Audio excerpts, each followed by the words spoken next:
అందరికీ నమస్కారం. గౌరవనీయులు మన వర్కింగ్ ప్రెసిడెంట్ గారు కేటీఆర్ గారు, అదేవిధంగా పెద్దలు హరీష్ రావు గారు, వేదిక మీద ఉన్న ప్రతిపక్ష నాయకుల కౌన్సిల్లో మసంచారి గారితో పాటు వేదిక మీద ఉన్న పెద్దలందరికీ, వేదిక ముందున్న సోదరులకి సోదరిమణులకి పత్రికా సోదరులకు అందరికీ నమస్కారాలు. ఈరోజు డైరీ ఆవిష్కరణ సందర్భంగా అందరికీ కూడా కొత్త సంవత్సరం శుభాకాంక్షలు. గత సంవత్సరాన్ని జరిగినవన్నీ నెమరు వేసుకుంటూ భవిష్యత్తులో పార్టీకి ఇంకా మంచి బాటలు వేసుకుంటూ ముందుకు పోదామని ఇక్కడ వచ్చిన ప్రతి ఒక్కరికి మనస్ఫూర్తిగా విజ్ఞప్తి చేస్తూ ఉన్నాను.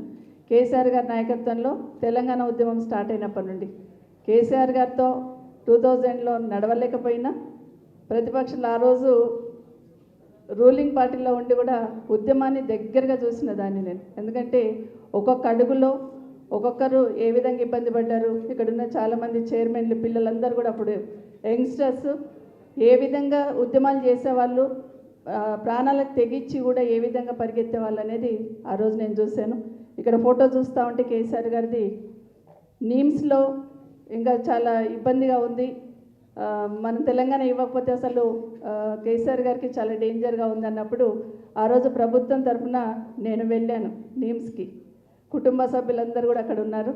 వెళ్ళి అన్న మీరు విరమించుకోండి అని అడిగినప్పుడు ఒకటే మాట అన్నారు. ఆ కళ్ళల్లో నీళ్లు సుడులు తిరుగుతూ ఉంటే నాకు పదవులు ముఖ్యం కాదమ్మా, పార్టీ ముఖ్యం కాదమ్మా, తెలంగాణ వస్తే చాలుగా ఒక్కటి ఇన్ఫామ్ చేయండి అమ్మా పైకి అన్నారు. అదే మాట ఆ రోజున్న ముఖ్యమంత్రి గారికి వెళ్ళి చెప్పాను నేను. ఇలా ఉంది, ఇలా చెప్పారు, మనం స్పందించకపోతే ఇబ్బంది ఏర్పడుతుంది అని చెప్పాను. నిజంగా అవన్నీ నెమరు వేసుకుంటున్న సందర్భంలో ఎన్నో ఒడిదుడుకులు ఎదుర్కొని రాష్ట్రాన్ని సాధించుకోవడమే కాకుండా రాష్ట్రాన్ని 10 సంవత్సరాలలో సొంత ఇంటిని ఏ విధంగా అయితే ఒక్కొక్కటి సర్దుకుంటూ పోతూ ఉంటామో, సొంత ఇంటిలో కుటుంబ సభ్యులను ఏ విధంగా ఒకరొకరిని ఉమ్మడి కుటుంబం ఉంటే బాగు చేసుకుంటూ పోతామో ఆ విధంగా 10 సంవత్సరాలు కేసీఆర్ గారు తపన ఆరాటం ఈరోజు తెలంగాణ రాష్ట్రాన్ని దేశంలో మొదటి స్థానంలో నిలబెట్టిందంటే మాత్రం అందరం కూడా అంగీకరించాల్సిన అంశం. ఒకటి ఆలోచిస్తూ ఉంటే ఇలా స్కీమ్స్ అని చదువుతూ ఉంటాయి. ఒకప్పుడు బతుకమ్మ వదిలిపెట్టాలంటే చెరువులలో నీళ్ళు ఉండకుండా మనకు బకెట్లలోనో లేకపోతే ఇంకెట్లనో వదిలిపెడుతుంటే అసలు వదిలిపెట్టకుండా చెరువు గట్టును వదిలేసి వస్తుంటాం. అట్లాంటిది ఒక విజన్తో చెరువులన్నీ కూడా ఎట్లా బాగు చేసుకోవాలని ఒక విజన్తో కానీ ప్రతి నీటి చుక్కను ఒడిసి పట్టుకొని వ్యవసాయానికి ఏ విధంగా అందించాలని ఆలోచన కానీ కేసీఆర్ గారు చేశారు. కాబట్టి ఈరోజు పుష్కలమైన పంటలు పండిస్తూ బాగున్న తెలంగాణని ఒక సంవత్సరం నుండి వెనకకి తిరిగి చూస్తే సంవత్సరం నుండి ఏం జరిగింది, రాష్ట్ర ప్రభుత్వం ఏం చేస్తుందని ఆలోచిస్తే ఏ మూలకు పోయినా ఏ వర్గాన్ని కదిలించినా ఎవరిని కదిలించినా కూడా కళ్ళ నుండి నీళ్లు మనసులో నుండి బాధను వెలగక్కుతున్నారు తప్పిస్తే ఈ ప్రభుత్వం బాగుంది భరోసాగా ఉన్నామని ఆలోచన మాత్రం ఒక్కరు కూడా చేయట్లేదు అనేది వాస్తవం. అదే విషయాన్ని గత సంవత్సరాలంతా కూడా ఇక్కడ చూస్తూ ఉంటే మా అక్క చెల్లెలందరూ కూర్చుంటే ఇక్కడ అందరూ నాకు మొన్న హైదరాబాద్ కూర్చున్న మా హైదర్షకోట నుండి వచ్చిన మహిళా సోదరి మనలో ఏడుపు నాకు అనిపిస్తూ ఉంది. నిజంగా రోజు వాళ్ళు ఇక్కడికి వచ్చి ఒకరొకరు ఏ విధంగా బాధపడ్డారనేది చూస్తున్నాం. అట్లాంటి ప్రతి దాంట్లో మేమున్నామని భరోసా కేసీఆర్ గారి నాయకత్వంలో కేటీఆర్ గారు కానీ హరీష్ రావు గారు కానీ మిగతా అందరూ కూడా కల్పించే ప్రయత్నం చేసిన విషయాన్ని ఒకసారి గుర్తు చేసుకుంటూ అది నిజంగానే తట్టుకోలేక ఈరోజు ఈ ప్రభుత్వం ఏదో ఒక రకంగా మాట్లాడుతున్న గొంతులని ముందుండి నడిపిస్తున్న నాయకులను ఇబ్బంది పెట్టాలనే ప్రయత్నం చేస్తున్న విషయాన్ని మనం గమనిస్తూ ఉన్నాం.